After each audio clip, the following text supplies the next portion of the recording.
Well, that's race levers in Darwin, Lancashire. Fabulous shot, fabulous. And the two girls were there, I think it's 3, or could be even more, but 2 I've seen, very, very helpful. Didn't have my size helmet on show, so I just asked. There we go, went open the brand new one. Let me try it on. So yeah, medium fits, superb. And don't want that. Don't want that neither. Don't know what I'm doing.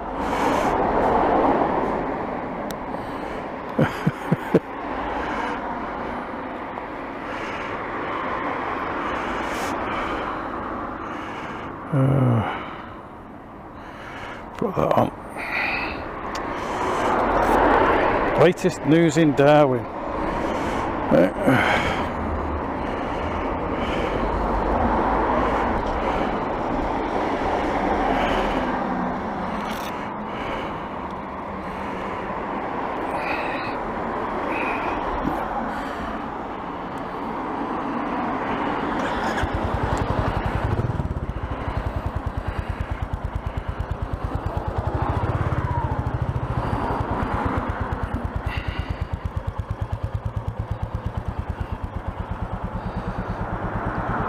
Situations like this is where I need a lower seat.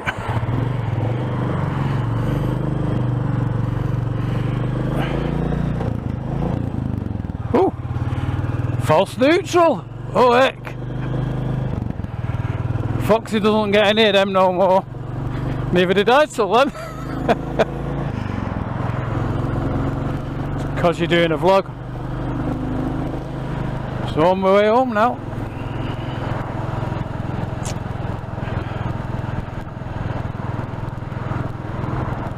I see the all year round motorcyclist has reached over, well it's about nearly 1.5 by the time this goes up a bit, over 1,000 subscribers. So congratulations. Well deserved it. You know, it's a breath of fresh air to motorcycle vlogging. Some of the more experienced ones should take a note, because they're entertaining, just about the right length. And yeah, spend difficult, I can't even say that's why, but it's nice sayings he comes up with. He's got a nice garage full of bikes, so he's well deserved it, so well done. And he was promoting John Parson's site, and I've been doing it as well in my own little way. So I'll do it on my vlog as well. This is a really nice site. They're both Yorkshire lads. One just happens to live in Suffolk. A lovely part of the country. And if you're nice to him, he'll take you for a ride on his boat. All year round motorcyclists will. Well, let's get to John Parson. Goes camping a lot. Travels everywhere on his Royal Enfield Himalayan. So much so, he's got me thinking of getting one.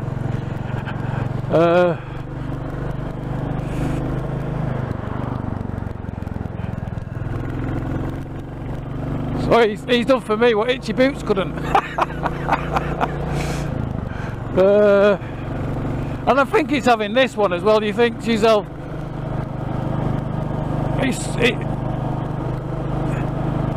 I mean, I'm getting to an age where I'm you naughty. See, I've got this from the you naughty little girl taking me up there at 40 miles an hour. You don't even know you're doing it. Could have been done. Yeah, so John Parsons on, as I looked last time, same as I think it was on 971. I've not looked this morning, so it could be on a few more by now. So if there's any of my viewers, especially my new subscribers from India, because I've now got loads of you coming over to the United Kingdom and joining my little channel just to see my little Enfield here. So thanks for coming, lads and ladies, well, ladies and lads, boys and girls.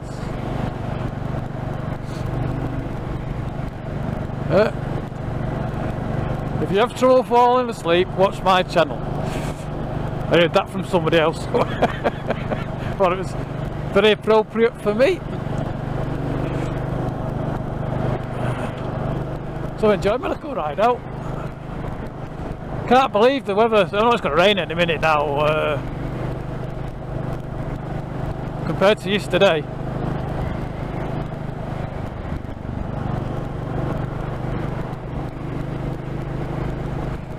For a Devil's Road, this is a lovely road, isn't it? Look at that down there, eh? Moo cows, joggers, cyclists, BMW drivers, warning for cows, 50 mile an hour, old people going for walks, a bridge over the river.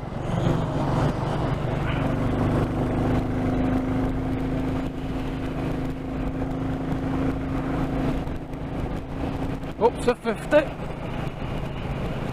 Winter Hill there and Rivington Barn. I've not been there for ages. Nobody will know me anymore.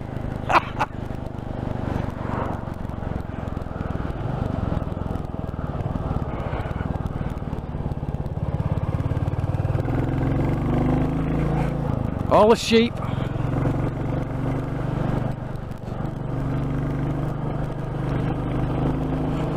Yeah, so if John Parsons a subscribe don't cost a penny, and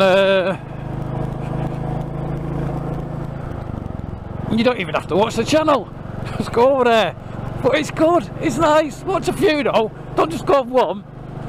You know, he got lots of little rides like this on his own through York. I mean, just the Yorkshire countryside. It's just great.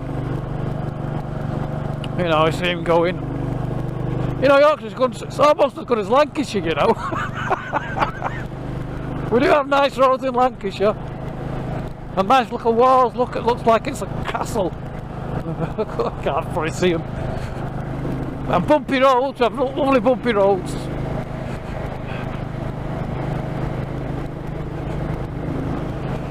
And I can tell my suspension's getting a bit looser now and all. Because it is getting a bit choppy at times, where I'd never had any of that before. So I might take out. Oh, look at that! Just have I got anything behind? Don't pull in, James. Well, that's low, isn't it? It's a lovely walk round there. And Entwistle Reservoir. See what I mean about the nice stone walls? Look like a castle. Smashing. And there was you couldn't see this not long ago. They've been logging, getting rid of all the Christmas trees, pine forests. They're all bringing them back to, because these had all been imported, not native to Britain. So now we're getting like these over here now, much nicer. I'm not saying, got nothing against these conifers, but the oaks and everything, and there's still a load of firs in with them. Mainly oak trees. A couple of silver birch. Need my son, he's very good. He knows every tree. But you can see what I mean, if you look at them and then just look at that there, it's just block. When you go past there, you think you're driving in a 1974 Cortina. Smells of pine. So I've loads of them dangling from the windows because I stop the smell of the damp in the old cars. Yeah, so that's all the news I've got to tell you. There's loads of other news, I suppose, but I've done what I wanted to do today. I'm getting ready for a party in the wigwam. Looking forward to that. It's at my son's house. He's got a huge wigwam because it's my grandson's 10th birthday on the 21st of this month. So happy birthday, James, because I know you watch my vlogs. You love them, you just don't say they're dead boring. But yeah, he's 10, little treasure. And I've got 4 grandkids and 3 of them are in this month. So Father's Day tomorrow. Anyway, I've sent for us, thanks to Fox who travels again and Stuart Fillingham, I have now sent for my lower seat. So hopefully it'll be coming. It says 5 to 6 weeks though. It's coming from India. So couldn't find one on the Hitchcock site.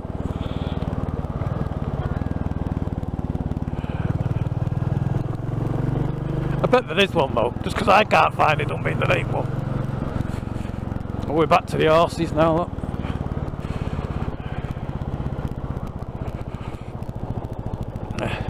And the bridge. Train track.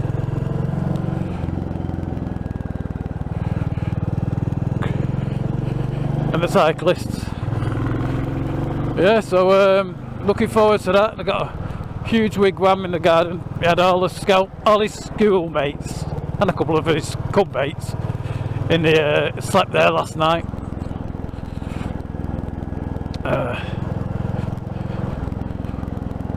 And they're chasing a fox at Christ knows what time in the morning through the garden. I'd put that up, but I'm not allowed, it's all kids.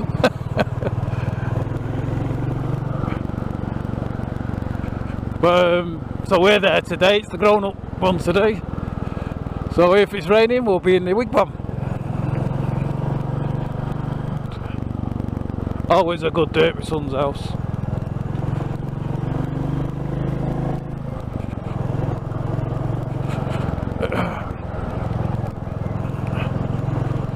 So, the other bit of news I've got now is Deg's got his new bike, Solo Moto UK. And if I've got that wrong, that's Derek's fault for changing his channel name all the time. But I don't think it is now, I think I've got the hang of it.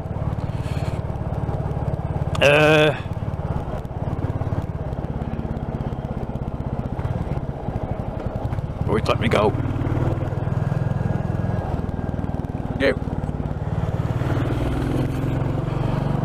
Yeah, so he's got his lovely scrap. He's got the graphic grey and red. But he's been moaning, haven't you, Derek? You bloody moaning sod. He's moaning about the wells. They're all the same. Out wrong with them.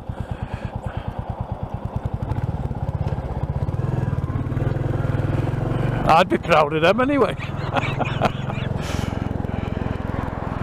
And got a little scratch on his fuel, but you won't see that. He's going to put his tack bag on there. Can't put a fuel ring on this. Look at me bloody tank. It's not me.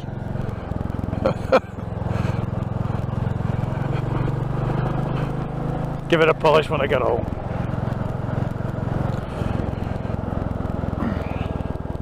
Yeah, so I think he's happy with it. His number plate nearly fell off. Lost a bolt out of it. But when I got mine weren't tight. Like, you know, finger tight. And the number plate was like something from a second-hand shop. It was all marked. So, you know, like, I wouldn't have it on my bike, so why was when you sell buying a new shop, for what the price of a number plate costs them, and they see it's not right, you think they just replace it, and, you know, send for a new one. And mine was in the shop for a month. They knew it was mine.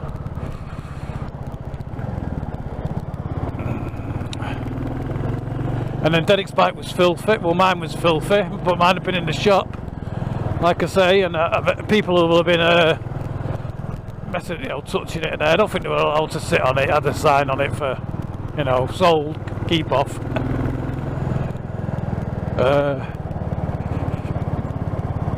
But I had to leave mine there, so they told me 6 months, and it came with a couple of weeks, and I had nowhere to put it at home. I had to sort my shed out. Not my garage. I had 28 years of rubbish in there to get rid of, and it was hard work. Not physically, getting rid of it, you know, stuff you want to keep. And an old hi-fi cabinet there that we had, I just didn't want to get rid of it. Anyway, yeah, anything like that just went to charity. A container for charity stuff at the tip refuge collection place. No, I didn't want people coming round to the house, you know, and saying, "No, I don't want that because it's not got a warning, a sticker on it saying it's not fireproof and it's wood." Of course, it's not fireproof. It's gonna burn. But no, there's a lot of stuff like that. Anyway, it took me a month to do it.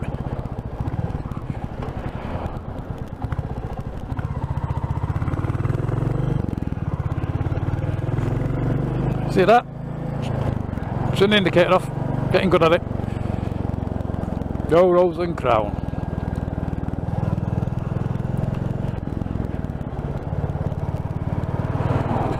Yeah, so I think he says it's a keeper.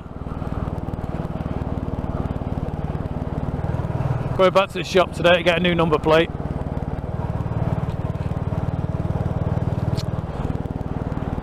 And hey, on that little bombshell. Oh, he's put his out now, so I can say he's got it. Everybody knows. Keep meaning to stop in and take a photograph of my bike in front of that old water wheel. And really have sniffers out on it about where it's from and that.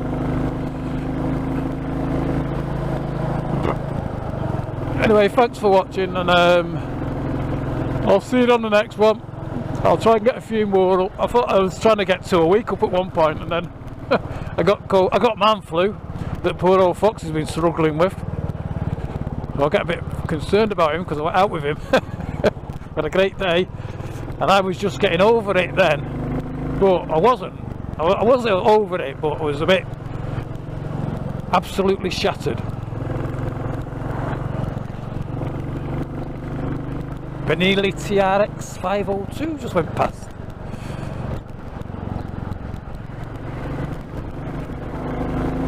Great bike for if you just started off and you want an adventure bike.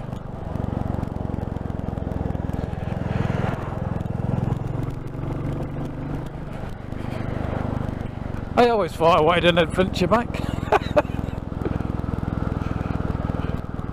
So I bought my NC750X, which is an adventure bike. Even though, even though it's a commuter. Oh, they say it's a commuter, but if you go in the, it's in the adventure part of the,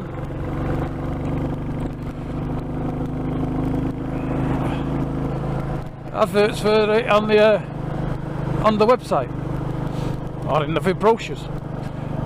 So man, that was my love. And once I had that bit, I started thinking about African twins and GS's. I'd sit on them and all like that, and then I just thought, well, the NC does everything they do. I mean, not quite, but it'll go anywhere. Every time I went on a longer ride with it, it impressed me even more and even more. And it's a cracking bike, but now I still want an adventure bike. I still want one where I'm going to go and put bags on it and stuff like that. But the Himalayan's asking me to come and buy it. So So I don't know. And then the scrams come out, and one thing's helped me now, then it's got one of them, so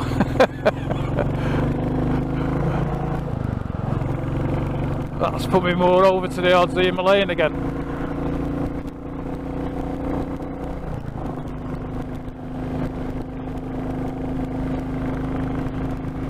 But I just enjoy riding this.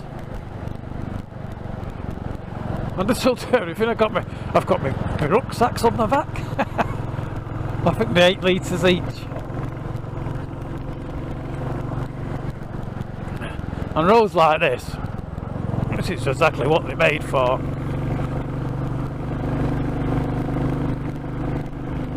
And if you buy one of these and expect to go fast, oh, you bought the wrong bike.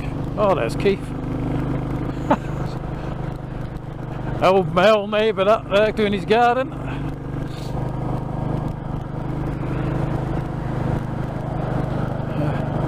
Just deciding now. I was going to go back and have a chat with him. But I've got to get ready to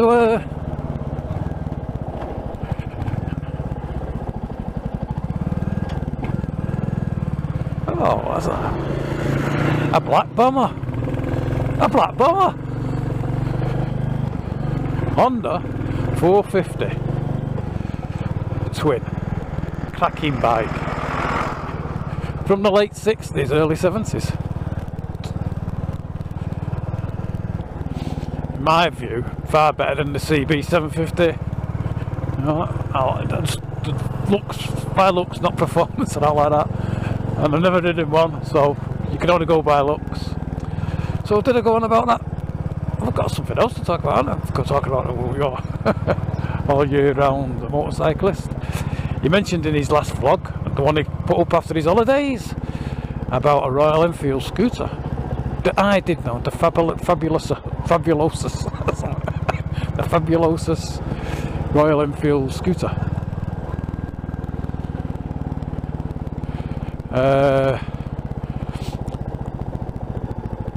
And I had no idea a Royal Enfield had done a scooter, and I should have. I'm no excuse not to have, because I should have, because he mentioned one of his subscribers was telling him about it, and he said it was in the Royal Enfield magazine. And Royal Enfield have got a magazine out. You can buy it at Hitchcock's, right from him, or you can still find it in some of HMV large news agents. We still sort of have HMV, Smiths and all that, supermarkets might have it on shelf. Where the wife works, she certainly had one in there, and I've got one, so, and they're a tenner, and it's the best tenner you can spend. It's a magazine, but it's like a book. It tells you all the history of Royal Enfield and that, and I've read half of it. But I hadn't got to the bit where the scooter was. So anyway, with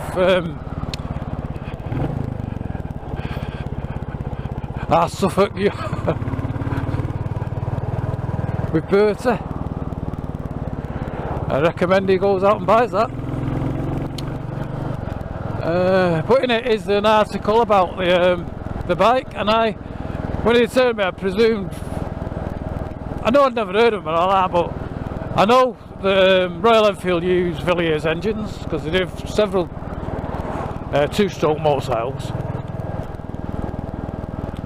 So I presumed they'd use the Villiers 150 in it, because that was one of the Villiers most popular for small bikes. Captain was a 150.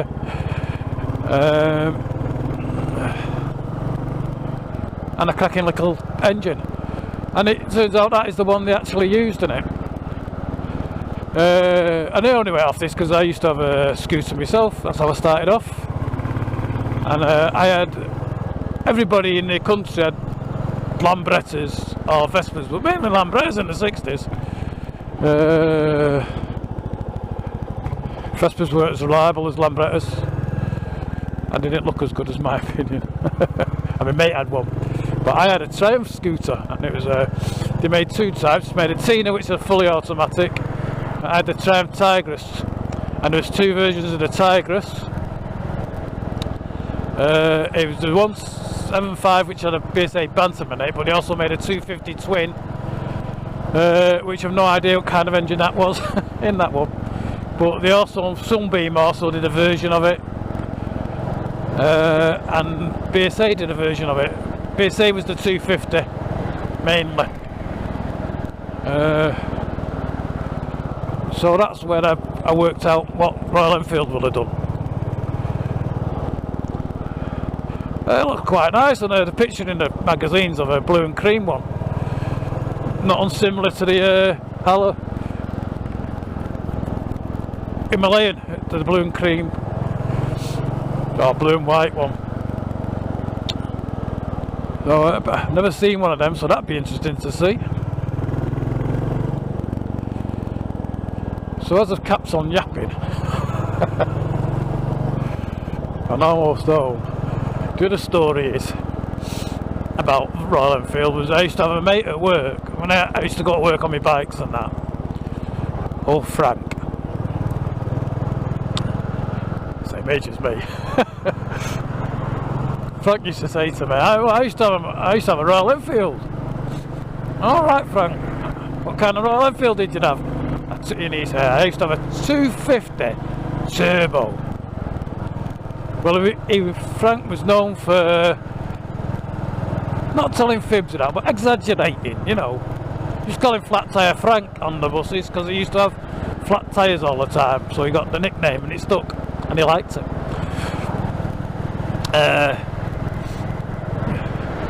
So he used to go on about this, and I used to think that Royal Enfield have never made a turbo twin in the 60s, for Christ's sake. And it went on and went on, and I'm quite well up on bikes, always have been, because I've always read Motorcycle News and Motorcycle Weekly before that.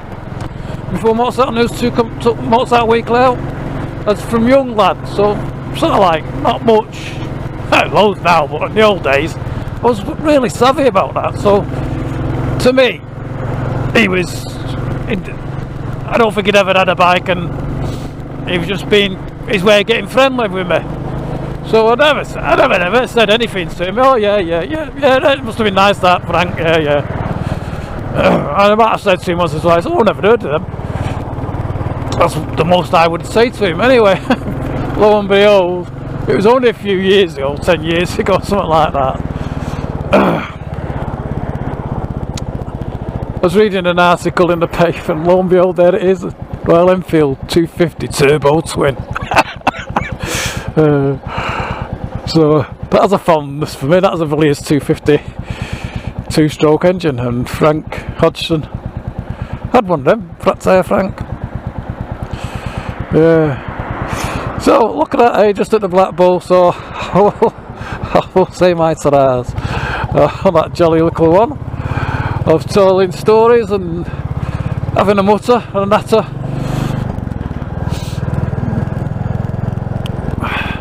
I shall leave you all at the Black Bull and the Rose and Crown. Bye for now. I will see you all on the next one. Bye.